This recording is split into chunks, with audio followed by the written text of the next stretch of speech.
jag ska börja med att lite kort säga någonting om min bakgrund, eftersom det har lite bäring också på hur jag tänker att jag ska försöka prata om Bitcoin och kryptovalutor idag. Jag skrev min avhandling för ett 20-tal år sedan om aktiebolagsformens genombrott i Sverige, vilket var att jag var intresserad av moderniseringen i Sverige i slutet på 1800-talet, början på 1900-talet, och hur förändrade finansmarknader var en del av det, en större samhällelig process. Och sen så har det sättet att tänka, att studera företag och näringsliv, för att inte så mycket för att förstå företagen i sig, utan för att få syn på saker och ting i samhället och samhällsutveckling. Det har lett mig till att studera ekologisk mjölk, finansiella derivat, reklamens digitalisering. Och det har också lett mig till då att bli programansvarig för vårt kandidatprogram som heter samhällsanalysprogrammet. Och tanken med dagen är att jag ska ge en liten presentation om det som jag och några kollegor håller på med. Också jag vet hur det är när man blir inbjuden att prata om krypto, att det är en balansgång mellan att prata om det som man själv håller på med mera forskningsmässigt och också lite mer förklarande. Det är många som upplever ämnet som krångligt eller svårt. Så jag ska försöka hitta en balans däremellan. Men det innebär också att efter min presentation, den kommer vara i 30-35 minuter någonting, så kommer det också bli möjligt att ställa frågor i chatten. Ja, så spara era frågor, eller ja, ni kan skriva dem när ni vill, men så försöker vi lyfta upp en del av dem mot slutet. Utgångspunkten för dagens ämne är ju att det tenderar att vara ganska polariserande. Om man studerar den offentliga debatten och när frågor om Bitcoin och kryptovalutor kommer upp, så tenderar det att växla mellan ganska starka avfärdanden, som att det här är något väldigt konstigt, spekulativt och märkligt som helst helt borde förbjudas på studs, som inte tillför någonting. Och sen har vi en andra sida som bärs upp av en del färgstarka apostlar som pratar sig väldigt varmt för hur detta kan vara liksom förändra det globala finansiella systemet. Och den här lite polariserande ingången har ju förstärkts av att det har varit ganska spektakulära uppgångar i pris de senaste 10 åren i såväl Bitcoin som andra kryptovalutor, men också att det har varit en hel del olika typer av krascher, bedrägerier och annat. Så att jag försöker i min roll som historiker att hitta någon slags förklarande ambition i att varför kan detta vara intressant och vad kan vi lära oss av att förstå Bitcoin och andra kryptovalutor lite mer på djupet. Och en sån ingång handlar om att jag vill börja med att betona kontinuiteten. För att oavsett om man tillhör läget av starka avfärdare eller färgstarka apostlar, så kan det ibland finnas en tendens att betona att det här är någonting väldigt, väldigt nytt och revolutionerande på många sätt. Jag har snarare som ingång att det är hur man kan se på detta som en långsiktig historisk rörelse, där detta är en fortsättning på flera andra tendenser som vi ser i vår samtid. Och då tänker jag att ett sätt att börja detta, det är att, först ska jag säga att mitt intresse för krypto då väcktes på allvar. Jag hade hört talas om det som många andra tidigare, men egentligen så var det kring jul 2020 och under vintern som jag började gräva i detta, och det blev allt mer till ett stort intresse. Och jag insåg att det var för att frågorna låg väldigt mycket i gränslandet mot flera av de saker som jag hållit på med. Alltså det hade både med finans att göra, det hade med frågor om digitalisering att göra, men ju mer jag höll på så insåg jag att även mitt intresse för medielandskapets omvandling i allra högsta grad hade stor betydelse för hur man kunde liksom försöka förstå det här området. Och därför så har jag valt bilden som då är hämtad från Alice i Underlandet. I olika kryptosammanhang, om man som jag lyssnar på en hel del poddar och följer en del trådar på internet när det gäller detta, så är en sån bild som ofta är återkommande, det är kaninhålet, därav titeln idag. The rabbit hole är en vanligt förekommande referens och betyder i princip att första gångerna som man på allvar börjar intressera sig för kryptorelaterade fenomen så är det som att ramla ner i ett kaninhål, vilket innebär att det på sätt och vis ger många nya perspektiv, men det är också lite krångligt och konstigt och framförallt så är det lite svårt att ta sig upp när man en gång har ramlat ner i det. Och nästa steg av konkretion vad det där kaninhålet kan vara, det är en hel del av de orden jag har skrivit där. Och en del av er som lyssnar kanske känner igen flera av dem, några kanske inte känner igen någon. Men det här är bara som ett exempel på att det i kryptovärlden rör sig ett helt universum av egna språk och egna bilder, ungefär som det gör i de flesta. Det här är inte unikt för kryptovärlden på något sätt, men jag ska inte gå igenom alla de här, för då hade vi kunnat hålla på länge. Men jag ska bara som ett exempel, jag har markerat 3 av dem här. För det första har vi NYK, NYC, som inte har att göra med New York, utan som står för förkortningen Not Your Keys, Not Your Coins. Det här är en förkortning och ett talesätt i krypto som helt enkelt handlar om att det finns en vilja och en tradition att man ska förvara sina egna nycklar, sina koder till sina kryptovalutor. Och man ska inte låta dem ligga hos en tredje part, utan det handlar om att ta tillbaka kontrollen över sin finansiella tillvaro och sina finansiella tillgångar. Vi har ett annat, det är kanske något kryptiska brr.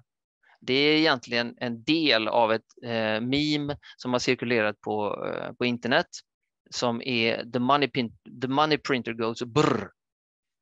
Och det handlar om att världens centralbanker och med hjälp av andra institutioner i spåren av den globala finanskrisen har på olika sätt tillfört en massa mer pengar i systemet. Det som också kallas för kvantitativa lättnader. Det här har i kryptosammanhang på olika sätt kritiserats och förlöjligats och bland annat med den här memen the money printer goes brr. Ett tredje exempel på det här är den inriggade squid. Ni kan se att det är 2 djur presenterade här. Whale då, det är begränsningen för någon som äger väldigt många bitcoin. Squid är en kryptovaluta som levde ett väldigt kort liv, men som under sin väldigt korta existens lyckades göra dess upphovsmakare väldigt rika innan de tog alla pengarna och drog. Och anledningen till att jag lyfter upp den här är att skälet till att den här kryptovalutan hette Squid var helt enkelt att den associerades och kopplades till den mest strömmade serien på Netflix under förra året, The Squid Game. Och genom att kunna koppla an sig till detta så lyckades bedragarna under kort tid få in många intressenter från världen över som tyckte att det här var nog en väldigt spännande kryptovaluta som hade framtiden för sig. Det hade den inte, men den gav dess upphovsmakare möjligheten att tjäna pengar. Så på det här sättet så kan man liksom börja försöka se vad liksom, på ett associativt plan vad det här handlar om. Det är förstås ingen bra djupgående förklaring, men bara som ger en känsla för vad ingången till detta kan vara. För egen del då så utvecklades detta från ett intresse under vårvintern 2021 till ett mera reguljärt projekt i vår verksamhet i form av att jag och Viktor Elliot på Företagsekonomiska institutionen här på Handelshögskolan i Göteborg började prata om hur kan vi lyfta upp frågan om kryptovalutor på ett sätt som gör att Handelshögskolan faktiskt är lite beredd på att kunna svara på frågor och från studenter men från andra också. Vad är det viktiga i det här? Så vad vi gjorde då var att vi först informellt började bygga ett litet nätverk av olika personer som hade hållit på med kryptorelaterade saker. Och sen så sökte vi lite pengar och sen så startade vi ett bokprojekt Så nu är detta ett projekt som har lite olika vägar framåt, där vårt kommande bokprojekt är det som har mest, som är viktigast för oss just nu. I den boken, som kommer att bli en redigerad volym med några olika författare, så förutom att vi själva skriver utifrån våra ämnen, så från mitt horisont så handlar det om att ge ett 200-årigt perspektiv på frågan om kryptovalutor, och Viktor skriver från sitt finanshåll. Sen har vi också Joakim Sandberg med, som är professor i filosofi.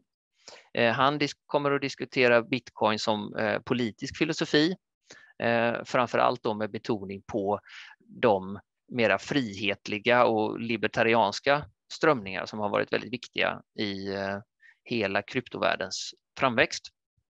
Sen har vi till exempel, jag ska inte nämna alla här, men jag vill bara nämna Joakim och sen Erik. Erik Agrell är professor i kommunikationssystem på Chalmers tekniska högskola här i Göteborg. Och Erik är med och skriver ett kapitel om bitcoins energiåtgång. Och inte bara, alltså framförallt bitcoin, men också lite vidare om olika typer av kryptovalutor och dess energipåverkan. Eller energi- och miljöpåverkan. Och vår ambition med det här bokprojektet då, och också det vidare arbetet med plattformen, det handlar om att ge ett lite större perspektiv, en grund för ett slags samhällsvetenskapligt samtal om kryptovalutor som går lite grann utanför de smalaste finansiella eller tekniska kretsarna, utan att vi tänker att egentligen oavsett vilken samhällsvetenskaplig utbildning man läser på universitetet framöver, så har man något att vinna på att skaffa sig åtminstone en grundläggande kunskap om detta och vilka frågor det väcker och hur det kan koppla an till det övriga man läser, oavsett om det skulle vara ekonomisk historia eller sociologi eller nationalekonomi eller företagsekonomi.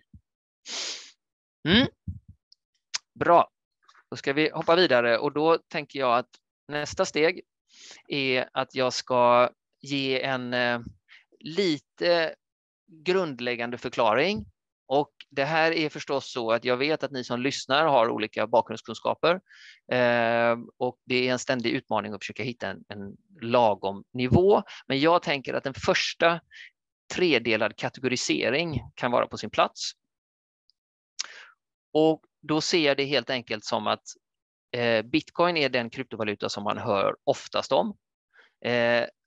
Och det är i det här fallet då den minsta cirkeln, och den ingår som en bland många kryptovalutor.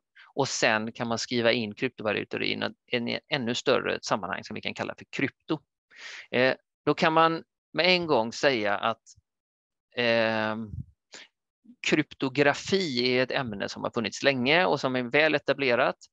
Och det finns de inom den kryptografiska världen som då med viss rätta kan man tycka att det här begreppet krypto då i viss mån har blivit kapat, för att nu när man läser om det i tidningar så är det mer den här betydelsen som jag visar på här, ett slags paraplybegrepp för hela kryptovalutor-relaterade fenomen. Men det är ju egentligen en ganska dålig beskrivning av hur krypto används tidigare. Så här ser vi hur språket också förändras. Men då tänker jag så här, att en bra ingång kan vara att först skaffa sig någon form av grundläggande bild av bitcoin, eftersom det var den första kryptovalutan av betydelse och som också är den som är störst idag och som den man kanske hör oftast om. Och ett sätt att grundläggande förstå bitcoin kan vara att tänka det som ett krypterat Excelblad. På engelska så använder man begreppet DLT, Distributed Ledger Technology, och ledger står alltså för liggare. Förr i tiden så gick du till banken och där hade banken en central bok där det stod hur mycket pengar du hade på ditt konto. Den här blir sedermera digitaliserad, men är ändå centralt kontrollerad liggare. Poängen i bitcoin är att den här liggaren är distribuerad, och det innebär att en kopia av den här liggaren ligger på en massa datorer runt om i världen. Vad gör då den här liggaren? Ja, enklaste sättet att tänka på det är att varje konto som äger Bitcoin representerar en kolumn i Excel-dokumentet. Och där står det, i den kolumnen så står det vad varje konto, och bakom kontot så finns ju någon ägare, men poängen här är att det är anonymt så vi vet inte vem som är ägaren till kontot. Och så står det hur mycket som tillhör det kontot, och sen så när man gör en transaktion då skapas det ett nytt block. Och poängen här är att det här nya blocket, det måste ju skapas på ett krypterat sätt så inte vem som helst kan gå in och ändra i den här liggaren. Och det är det som är själva krypteringsteknologin. Så att få ihop det här decentraliserade, kunna ha en databas som ligger utspridd så inte någon har kontroll över det, och sen göra det på ett krypterat sätt så att man på ett säkert sätt kan få in bara de transaktionerna som man vill ska in helt enkelt. Egentligen är det inte så mycket mer än så. Sen finns det massa mer tekniska specifikationer, men det här är det centrala. Och en viktig sak med det är att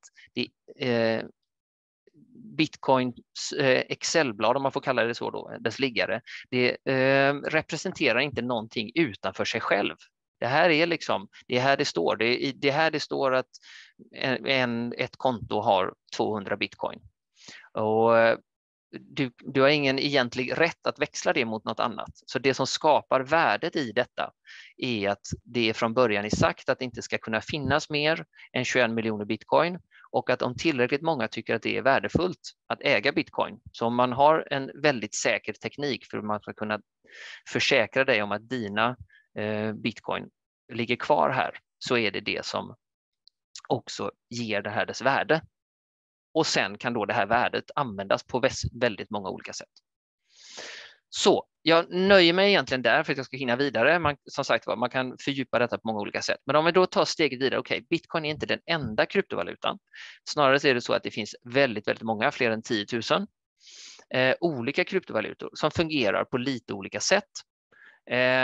Men det viktiga här är att när vi tänker på kryptovalutor så är det en ny typ av digitala pengar som i grunden kan användas för att göra samma funktioner som pengar alltid har kunnat göra, nämligen att man kan genomföra transaktioner och man kan använda det som värdebevarare. Sen kan man diskutera i vilken utsträckning har de fungerat som värdebevarare. Det är en fråga jag kommer komma tillbaka till. Det är också en fråga, hur bra är de för transaktioner? Ja, det beror på vilken typ av kryptovaluta vi pratar om. Det beror på i vilket land man befinner sig, i vilket socialt sammanhang man befinner sig. Och därigenom skiljer sig egentligen inte kryptovalutor från andra pengar. Pengar har alltid varit inskrivna i olika typer av ganska specifika sociala sammanhang som avgör hur användbara de är för både kunna använda dem som transaktioner och som värdebevarare. Och sen finns det några huvudsakliga grupperingar. Det finns vissa typer av kryptovalutor som riktar sig mot företag för de ska kunna göra smidiga transaktioner. Det finns vissa som prioriterar att man ska kunna göra snabba, väldigt billiga transaktioner. Det finns vissa som prioriterar att man ska kunna lägga in mer information än bara själva transaktionsinformationen, utan att man vill knyta annan information, till exempel i leverantörskedjor och så. Men det stannar inte där då, utan anledningen till att det finns ytterligare en ruta som vi kallar för krypto är att om vi backar ut utanför det när vi tänker kryptovalutor som pengar, så är det också så att hela kryptovalutafenomenet är ju egentligen en del av en större digitalisering som har accelererat under 2000-talet i vårt samhälle.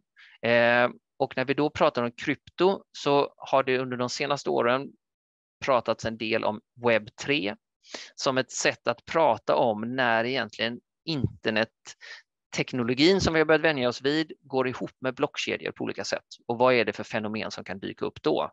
Ja, den här tecknade apan kanske några av er känner igen från ett av de mest kända sådana här, Bored Ape Yacht Club, som har blivit ett globalt fenomen de sista 1,5 åren.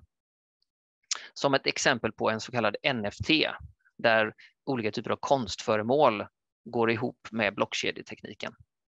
Vi har också olika nya idéer om hur man ska kunna fatta politiska beslut inom ramen för så kallade DAO, Decentralized Autonomous Organization, som är en annan sån sätt att använda den nya tekniken. Det viktigaste här som jag vill betona med webb 3 då, det är att man kan också tänka på det som en form av social valuta. Alltså om kryptovalutorna mer kan associeras till en ganska traditionell diskussion om vad pengar är och hur det kan definieras. Så när vi vidgar det till krypto så börjar också gränserna mellan pengar och vidare former av olika typer av värden och hur det status inte minst skapas och vidmakthålls i vårt samhälle. Så vad jag försöker peka på här är egentligen en rörelse mellan någonting ganska smalt och en specifik teknik som är bitcoin till ett väldigt övergripande fenomen som tar sig massa olika nya former. Så inom webb 3 så blir det både nya typer av finansiella strömmar, hur statusjakt på olika sätt, men också vår allmänna konsumtion digitaliseras och därigenom också finner sig nya former. Och här tror jag till exempel vi har en sån nyckel till varför en del avfärdar och är väldigt kritiska mot kryptorelaterade fenomen. Det är egentligen en kritik av kanske vår allmänna konsumtion eller vår statusjakt eller annat, men den får sig sin uttryck här på ett sätt genom de här nya fenomenen. Men de är egentligen ganska mycket en fortsättning på något vi redan har sett. Och när det gäller kryptovalutorna då så är det ju så att genom det här nya sättet att ha digitala pengar och göra transaktioner och vara värdebevarare så är det ju också så att man överskrider nationsgränser på nya sätt. Man går bortom centralbankers kontroll och man raserar olika typer av gränser som har byggts upp mellan finansiella instrument som har funnits tidigare. Så på det sättet så innebär många av de innovationerna i kryptovärlden att flera tidigare hållna gränser börjar överskridas. Och det är ju också skälen till att det blir omdiskuterat förstås. En sista sak med den här bilden också som jag tycker illustreras, det är att när vi pratar om bitcoin och krypterade Excelblad så har det kommit väldigt mycket av en tradition av anonymitet, att man vill kunna jag ska kunna äga mina pengar och ingen ska kunna lägga sig i det. Men när vi rör oss till andra sidan, till webb 3, så är det å andra sidan en slags maximal synlighet i form av att det är den sociala statusen på olika sätt och hur man kan få ägandet av en digital apa till att boosta sitt eget varumärke på olika sätt. Så här har vi en viktig och intressant spänning mellan anonymitet och synlighet som jag tycker blir tydlig i kryptovärlden. Om man sen då ska gå tillbaka någonting till och säga någonting om det här med värden också, så bitcoin då kan man ju se som kryptovärldens lokomotiv, både i bemärkelsen av att det var den kryptovaluta som kom först på bred front och som också växte mycket i värde. I dagsläget, bitcoin släpptes i januari 2009 och levde sedan ett relativt undanskymt liv ett par år. Framförallt inom vissa nischade kretsar med inriktning mot teknik och gränslandet mellan teknik och finans. Och sen så var det en första boom kring 2015 och det här diagrammet som ni ser, det börjar egentligen i slutet på den första boomen när priset föll tillbaka till $327 var utgångspunkten här. Och sen så ser ni, så den kurvan ni ser där, det är alltså priset i amerikanska dollar för en bitcoin. Och den har ju som ni ser rört sig väldigt mycket och i dagsläget så är samtliga utestående bitcoin värderade till ett sammanlagt värde på ungefär 4 triljoner svenska kronor. Och det innebär att sedan 1915 så har det inneburit att det har varit ungefär 60 gånger pengarna för den som investerade här i botten på 2015. Och då kan man ju ställa sig, har bitcoin då fungerat som en värdebevarare? För det är någonting som många förespråkare för bitcoin menar att det är dess viktigaste uppgift. Och en del kritiker har sagt att ser ni, den rör sig alldeles för mycket. Det har inte alls varit någon värdebevarare. Ja, det beror ju på hur man ser det. Det har varit en fantastisk värdebevarare. Det har gett 60 gånger pengarna. Men det är alldeles riktigt att den har rört sig väldigt mycket, både upp och ner. Och så den här diskussionen om hur man ska se på bitcoin, om man ska se det som en form av digitalt guld, eller om man kanske ska i själva verket se det som en slags teknikaktie, där det snarast är så att bitcoin står för en slags teknologi, och om den slår igenom så kan man likt andra teknikaktier hoppas att den kommer att bli värd väldigt mycket mer. Och jämförelse med teknikaktien speglar ju egentligen också bättre om man ser hur kurserna har rört sig under de här åren.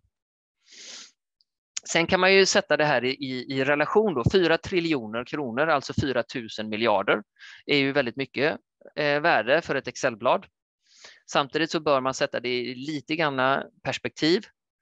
Världens samlade guld, det är svårt att veta exakt hur mycket guld som finns i världen, men någonstans kring 75 triljoner, alltså bitcoin utgör nu efter kursfallet då ungefär 5%. Den var uppe över 10%. Ställer man det i relation till världens aktier så är världens samlade publika aktier värda någonstans kring 1000 triljoner. Och tar vi in fastigheter i det så blir det ännu mycket större värden. Så vad man kan konstatera är ju att för att vara en tillgång som är helt digital och som bara har funnits i 10 år så pratar vi om väldigt stora belopp. Men ställer vi det i relation till världsekonomin som helhet så är det fortfarande marginella belopp vi pratar om. Och går man över då till världens näst mest högst värderade kryptovaluta, ethereum eller ether, så är den ungefär hälften så stor, cirka 2 triljoner. Och att förstå bitcoin och ether är inte så dumt som utgångspunkt, eftersom om bitcoin då symboliserar ett försök med en kryptovaluta som vill kunna vara en värdebevarare och en stabil, mera pengar kan man säga, så har ether mer ambitionen och de som är drivande bakom själva plattformen ethereum en ambition av att knyta in mer information på blockkedjan och därigenom prata om en slags smarta kontrakt där det här värdeöverföringen som man kan göra på blockkedjan bygger på att man också kan skriva in olika kontrakt som blir självutförande.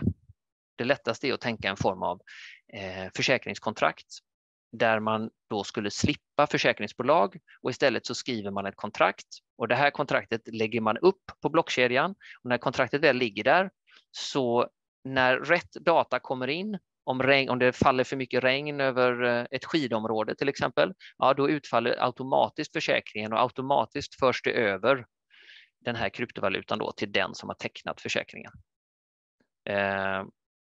Så med det här typen av kryptovalutor så har man velat gå mot en decentraliserad superdator. Så vi ser här att det börjar öppna upp sig då för olika sätt som man kan använda kryptovalutor. Tredje exemplet här är den gulliga japanska hunden, en av rasen Shiba, som symboliserar den så kallade Dogecoin, som var ett av de första sådana här kryptovalutorna som egentligen byggde på allmän populärkultur. Att man ville göra just roliga memes som kunde sprida sig på nätet och ännu mindre än de andra hade egentligen någon underliggande syfte mer än att kunna vara en kul grej och ville koppla an till olika saker. Och då kan man säga, för att ha den ingången så har det här blivit en högst betydande verksamhet för att samtliga Dogecoin idag värderas till ungefär 84 miljarder svenska kronor. Och det var ett av de första sådana här meme-mynt som blev riktigt stort och fick stor spridning. Till exempel så har ju Elon Musk engagerat sig i det här, men det har också blivit populärt inom olika, framförallt amerikanska sportverksamheter. Där en kryptovalutas kanske styrka är just att den inte har någon annan ambition än att just vara ett populärkulturellt fenomen som man kan använda för att transferera värde. köpa supporterprylar eller stödja sin klubb eller liknande. Men Dogecoin får också stå i samma kategori som resten här, alltså att det finns fler än 10 000 kryptovalutor och vi har allt ifrån rena bedragare, jag nämnde Squid tidigare, till helt enkelt nya typer av affärsmodeller där man försöker utifrån att vi lever i en mycket mer digital värld idag, tänka hur man kan tänka kring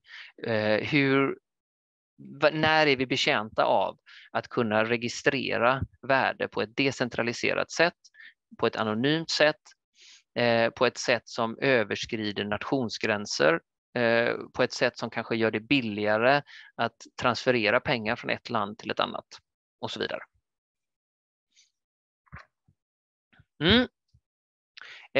Lite kort så är det så att bakgrunden till det här då, man kan ju säga att man kan ju, som sagt, jag ska skriva en bok och försöka skriva en 200-årig historia om krypto, men ett sätt att närma sig är att ta sin utgångspunkt i den globala finanskrisen, för att det var på många sätt den perfekta stormen för krypto, för att den bakomliggande tekniken hade precis mognat och den hade varit på gång i närmare 30 år.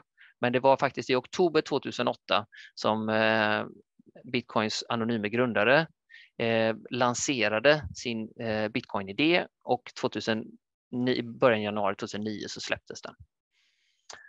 Och det var den ena spåret. Det andra spåret var att det var en omfattande kritik i den globala finanskrisens spår mot flera olika aktörer där krypto och Bitcoin i första hand då kunde liksom profilera sig som ett svar på både giriga privatbanker och inkompetenta centralbanker eller korrupta folkvalda politiker. Så kunde Bitcoin kapitalisera på en hel del av den kritiken. Och det här fick ännu mer kraft när de här akuta räddningspaketen övergick till de här långvariga så kallade kvantitativa lättnaderna, QE, som då tryckte ut en massa pengar i ekonomierna, vilket har gynnat kryptovalutor, men de facto har gynnat alla olika typer av tillgångsslag under 2010-talet, för att det helt enkelt har funnits väldigt mycket pengar i det ekonomiska systemet.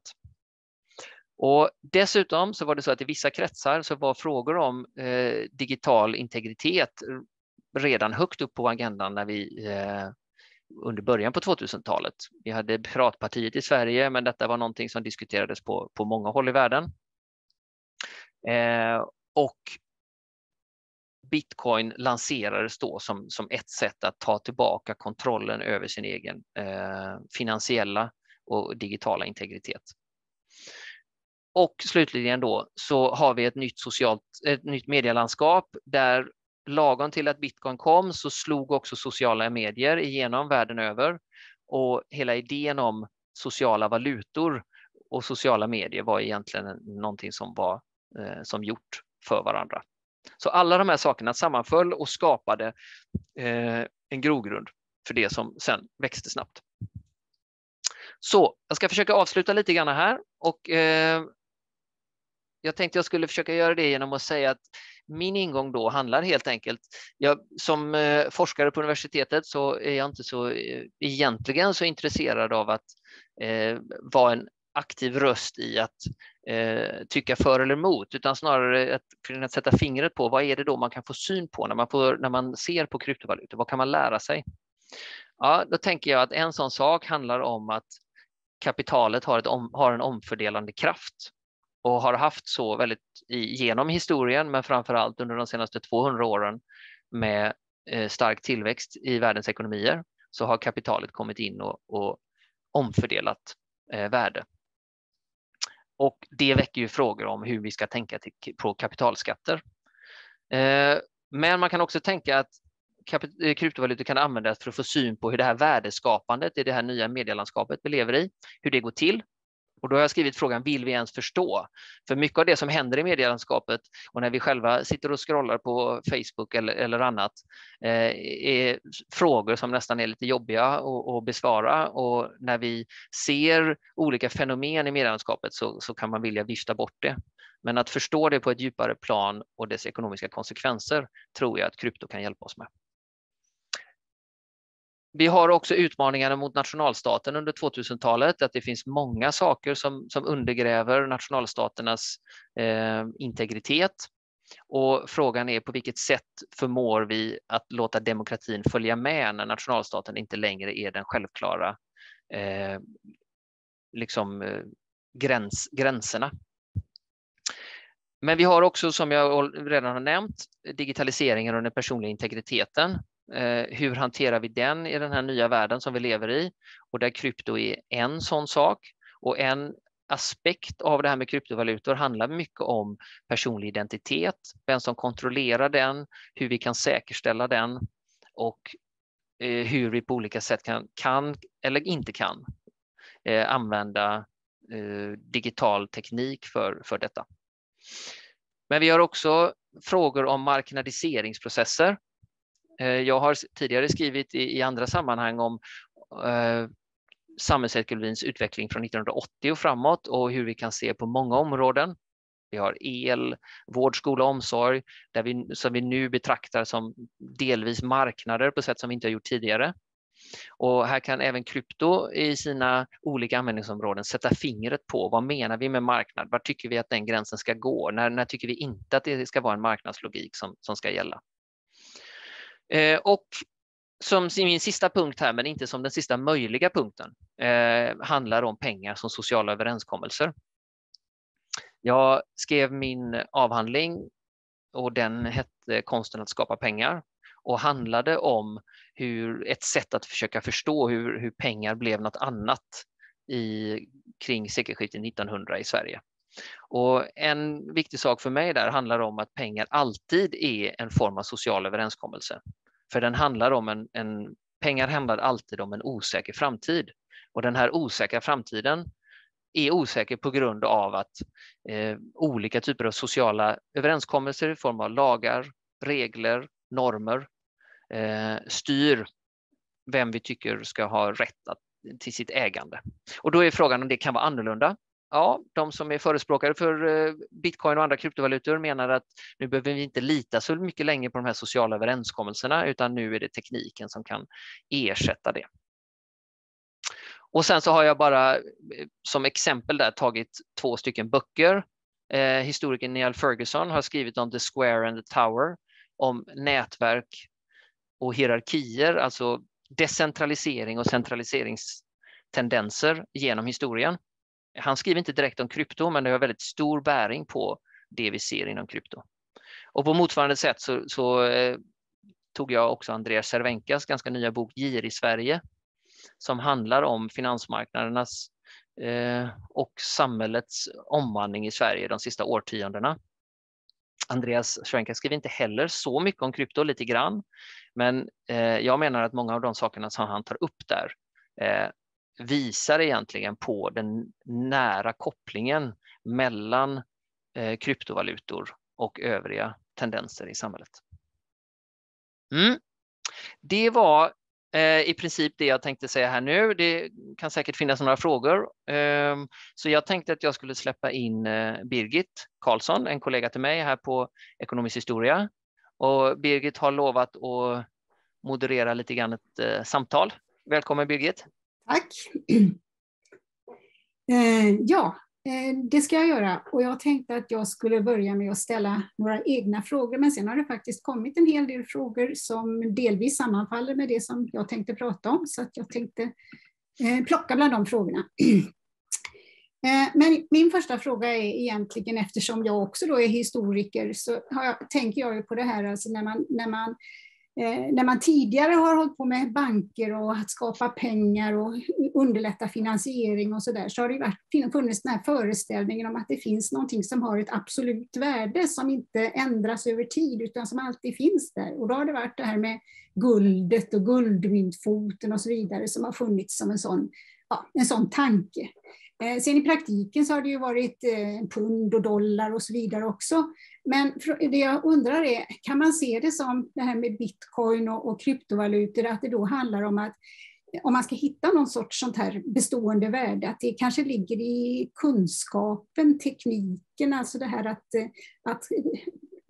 formulera de här algoritmerna som behövs och så vidare. Kan man se det på det sättet? Det är en fråga. Ja, bra. Jag tänker så här att anledningen till att jag vill understryka det här med pengar som sociala överenskommelser är att jag vänder mig egentligen mot att det skulle finnas någon slags absolut värde. Oavsett vilken typ av pengar vi har, som vi tittar på det, hur det har fungerat historiskt, så har inte värdet egentligen kommit från att det skulle ha varit något absolut eller ens att den här kopplingen har varit det centrala. Och det är en av de sakerna som jag ska försöka skriva fram den här 200-åriga historien, så uppehåller jag mig en del vid just guldmyntfoten, för det är ju någonting som ofta kommer tillbaka i diskussioner om krypto, att men vi hade minsann en guldmyntfot och då kunde man växla pengar till guld till en bestämd. Och det är ju alldeles riktigt.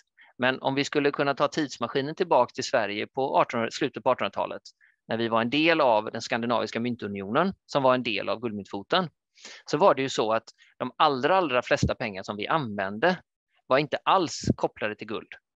Utan det var privata skuldsedlar och det var banksedlar som våra lokala banker gav ut. Och de pengar som egentligen var kopplade till gulden, de användes som reserver i bankerna.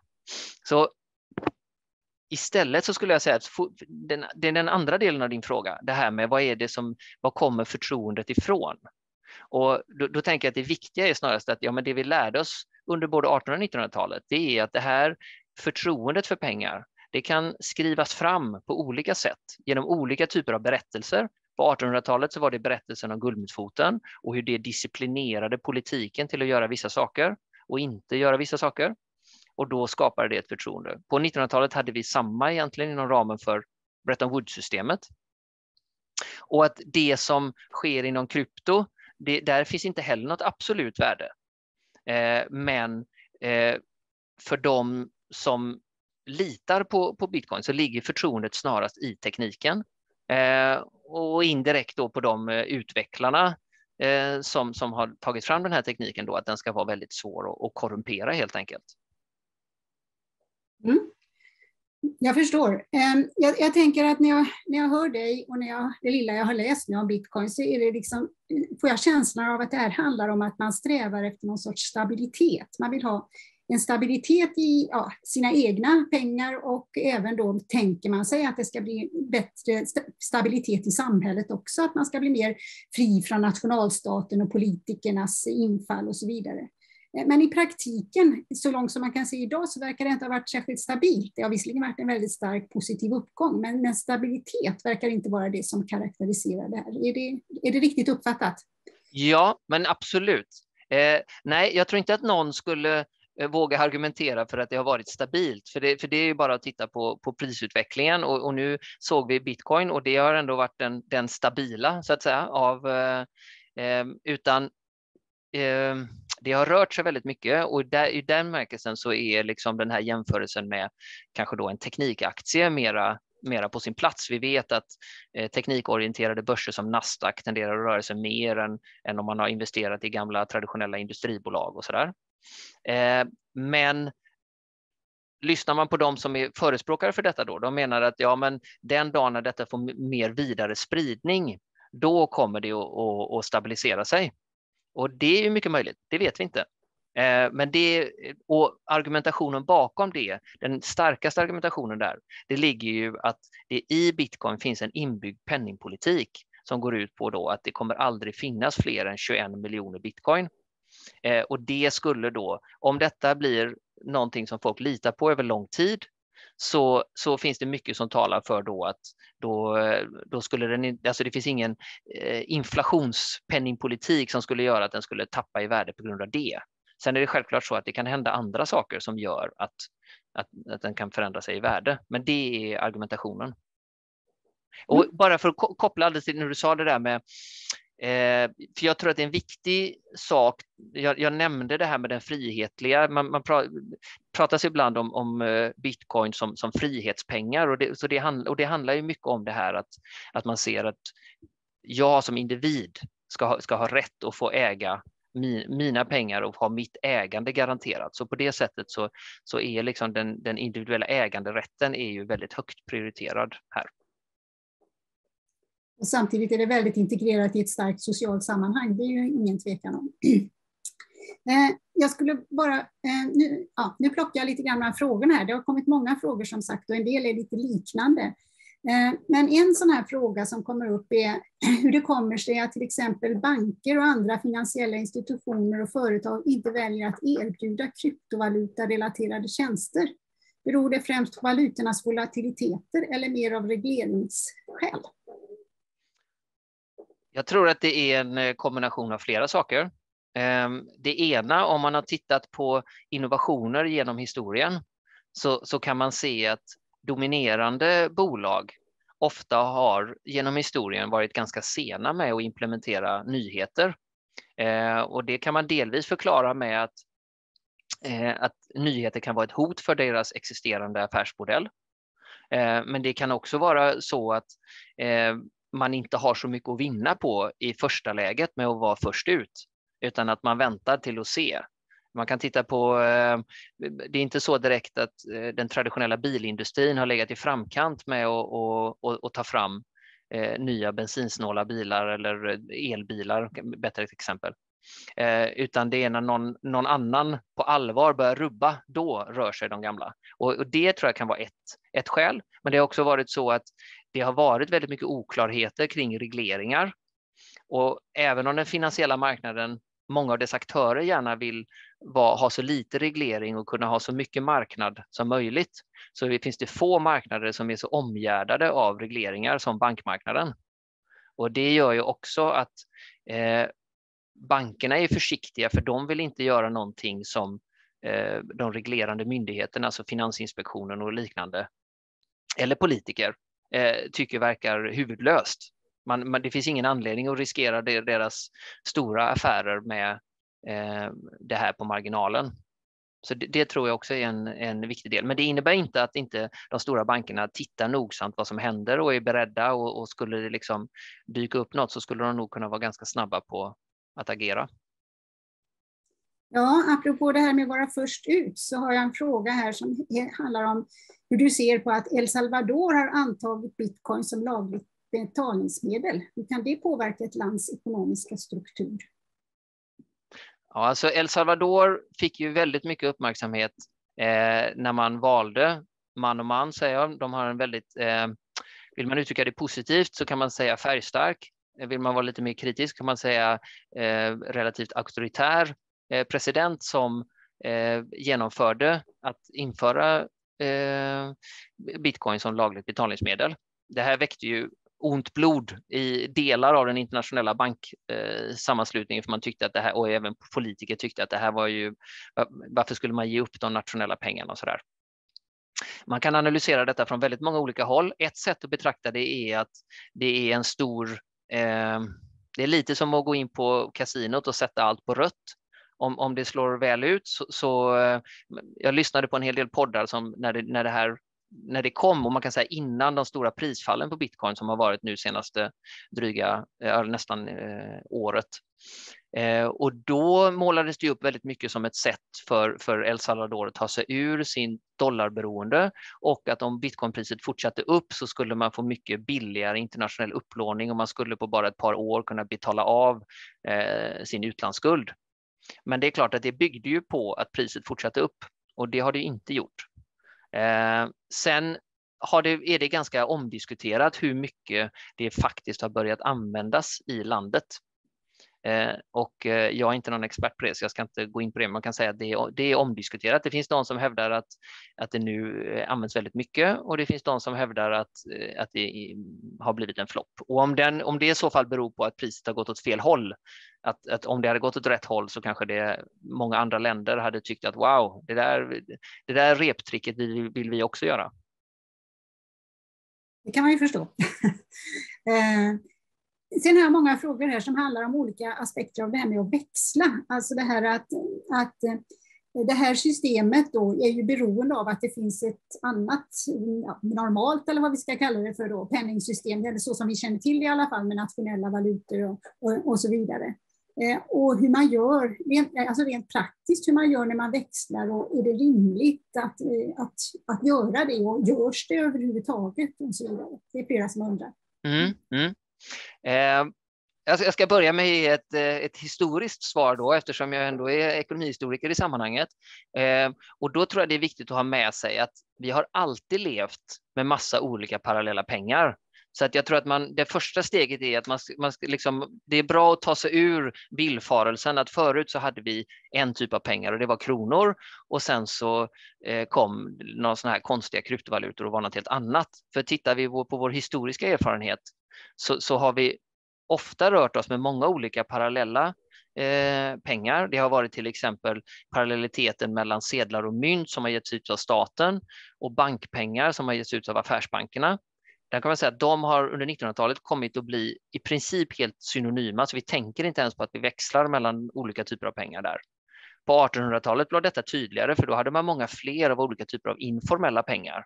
Och där var också en slags växling mellan lokala kreditskulder eller skulder i affären och skulder med dagsverken och annat. Och så någonstans så kunde man växla det till lokala sedlar och någonstans kunde man växla det till riksdaler som var mot guldmyntfoten, som man någonstans skulle kunna växla mot guld. Och egentligen skulle jag säga att det är väldigt mycket samma med krypto. Det är en slags komplementär pengar, även om vissa skulle hävda att det här är en finansiell revolution och i slutändan så kommer vi bara använda bitcoin eller någon annan kryptovaluta. Men jag tror ju att det snarast är mer kanske produktivt att tänka att vi rör oss med olika valutor och hur lätt eller svårt är det att växla. Och i dagsläget så finns det ju flera svenska aktörer där det är möjligt att växla in och ut mellan kronor och så. Och faktum är ju att en av de största aktörerna som växlare är ju faktiskt, eller som plattform för att vara växlare, det är faktiskt svenska staten, eftersom det statligt sanktionerade och skattesubventionerade ISK-systemet har blivit ett väldigt populärt plattform för att köpa olika typer av. Då är det inte den enskilda kryptovalutan man köper finansiella instrument som följer värdet på.